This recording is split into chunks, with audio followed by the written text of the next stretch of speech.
Dear students, now we will discuss the concept of polarization by double refraction. आपको पता है कि जब भी कोई अनपोलराइज्ड लाइट रे किसी डबल रिफ्लेक्टिंग क्रिस्टल के थ्रू पास करती है तो वो दो लाइट रेज में स्प्लिट हो जाती है, एक ऑर्डिनरी रे, सेकंड एक्स्ट्रा ऑर्डिनरी रे। तो पोलराइजेशन बाय डबल रिफ्रैक्शन को डेमोन्स्ट्रेट करने के लिए आप सिंपल से एक्सपेरिमेंट डिस्कस कर रहे हैं, जिसमें आपने दो कैल्साइट क्रिस्टल का यूज़ कर रखा है, जिसमें से फर्स्ट कैल्साइट क्रिस्टल फिक्स है और सेकंड कैल्साइट क्रिस्टल को आप रोटेट कर रहे हैं इसकी एक्सिस के अराउंड। तो क्या होता है फर्स्ट केस में, जब आपका principal plane of two crystals are parallel to each other, that means कि दोनों ही क्रिस्टल के प्रिंसिपल प्लेन के बीच एंगल 0 है, तो उस केस में आपको सिर्फ दो इमेज दिखाई देती है। क्या है कि जो फर्स्ट है ordinary ray that corresponds to first image, the ordinary ray from first crystal passes undeviated from second and emerges as O1।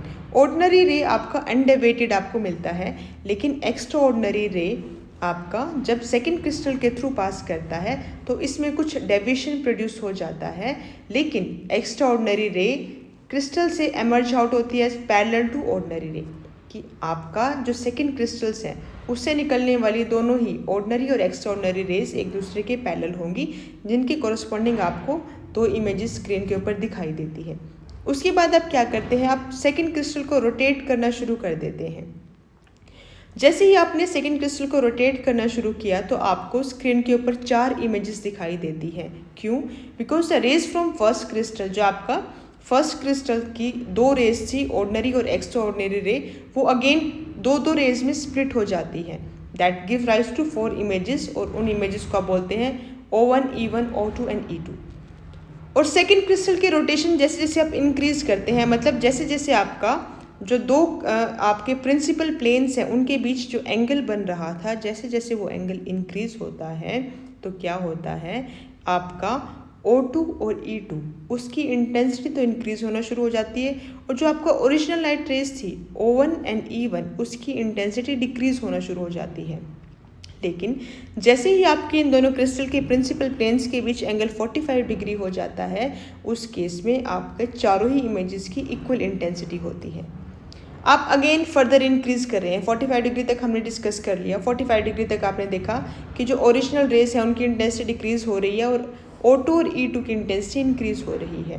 तो 90 डिग्री पे क्या होता है, 90 डिग्री पे अगेन आपको सिर्फ दो ही इमेजेस दिखाई देती हैं, लेकिन वो दो इमेज अब कौन सी है, O2 एंड E2 है। जो आपका 0 डिग्री पे था वो इमेजेस आपको O1 एंड E1 दिखाई दे रही थी, लेकिन 90 डिग्री पे O2 एंड E2 दिखाई देती है। ये यहाँ से भी क्लियर है, क्योंकि जैसे जैसे आप एंगल इंक्रीज कर रहे थे O2 और E2 की इंटेंसिटी बढ़ती जा रही थी।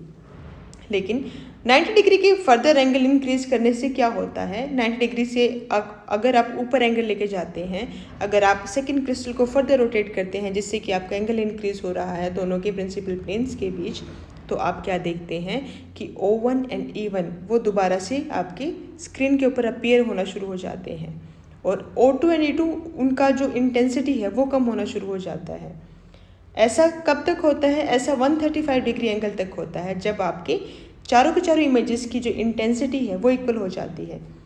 180 डिग्री एंगल पे क्या होता है, 180 डिग्री एंगल पे क्या होता है, आपका O2 एंड E2 वैनिश हो जाता है और O1 and E1 will कंसाइड at the centre. अब यहाँ पे सिर्फ एक ही इमेज आपको दिखाई देती है। ये बात आप ध्यान दें कि 180 डिग्री एंगल पे क्या होता है, आपको सिर्फ एक इमेज दिखाई देती है। ऐसा क्यों होता है, क्योंकि O1 और E1 वहाँ पे कंसाइड कर रहे हैं और O2 और E2 तो वैनिश ही हो चुके हैं 180 डिग्री एंगल पे। ऐसा क्यों होता है, क्या रीज़न है, हम उसको आगे डिस्कस करेंगे। अभी फ़िलहाल हम सिर्फ ऑब्जर्वेशंस बता रहे हैं कि एक्सपेरिमेंट परफॉर्म किया, एंगल को इंक्रीज करते जा रहे हैं और ये ऑब्जर्वेशन आ रही है हमारी। तो अगर अब आप क्या करते हैं, थीटा को फर्दर 180 डिग्री से 360 तक इंक्रीज करते हैं, तो ये सारे के सारे चेंजेस होंगे दोबारा इसमें, लेकिन वो रिवर्स ऑर्डर में होंगे। मतलब जैसे आपने यहाँ पे अब ये कहा था कि जहाँ तक 180 डिग्री था उससे रिवर्स में आप कर दें, सारे के सारे चेंजेस सेम ही होंगे। And that is how you से कि पोलराइजेशन ऑफ लाइट आपको अचीव होता है using a double refracting crystal. आप क्या कर रहे हैं, फर्स्ट क्रिस्टल से तो पोलराइजेशन प्रोड्यूस कर रहे हैं, सेकंड क्रिस्टल से उसको डिटेक्ट कर रहे हैं, उसको वेरीफाई कर रहे हैं।